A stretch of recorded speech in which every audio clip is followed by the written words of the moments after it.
High বিরকুম খলাও রমজাগুখা Rajshahi থেকে হাপাইনাই খড়গপুরি বাংলাদেশি তাংশালো আগরতলা এমবিবি বিরকুম খলা আমচানি Simi বরংনো রমখা police এরপর থানানি উসি কক থুমনারনি বিসনাঙ্গো সাওই খুনারকা তাংশালো এমবিবি বিরকুম খলা আমচাयो খড়গপুরি ইয়াং উয়াং বেরে তংমনো নুগৈ খাম মিথি জাকা পুলিশ তাই বরংনো কক সুমপ্রিকা পুলিশ আবুলিয়াগুলোনো সাউইমানকা বরক রাজশাহী দিকে ভারত হাওয়া হাফাयो হनै বরং থানি মুংসা মানলিয়া 6 ডকুমেন্ট আমনি বিসঙ্গ বুড়ি খরকতাম তে চলা খরকসা লগে লগে পুলিশ বরং রমই এয়ারপোর্ট থানাও তবি ফেকা তাই খরকবুরি বাংলাদেশিনি মুঙ্গৈ মামলা খাইজাকা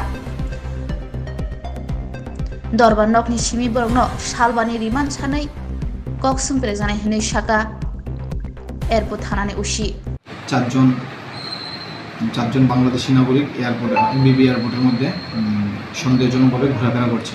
এই খবর পেয়ে আমরা সেখানে যাই এবং গিয়ে তাদেরকে জিজ্ঞাসাবাদ করি এবং তাদের ডকুমেন্টস ভেরিফাই করে জানতে পারি যে তারা বাংলাদেশি নাগরিক।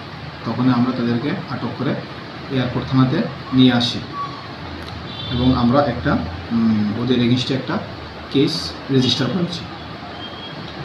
তার মধ্যে পুরুষ কতজন রয়েছে, মহিলা কতজন রয়েছে? তাদের মধ্যে পুরুষ 1 জন আর মহিলা 3 জন।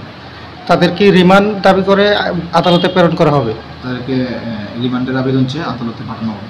কতদিনের রিমান্ড চেয়ে পাঠানো হবে? আমরা এখন আপাতত 5 দিনের রিমান্ড চাচ্ছি।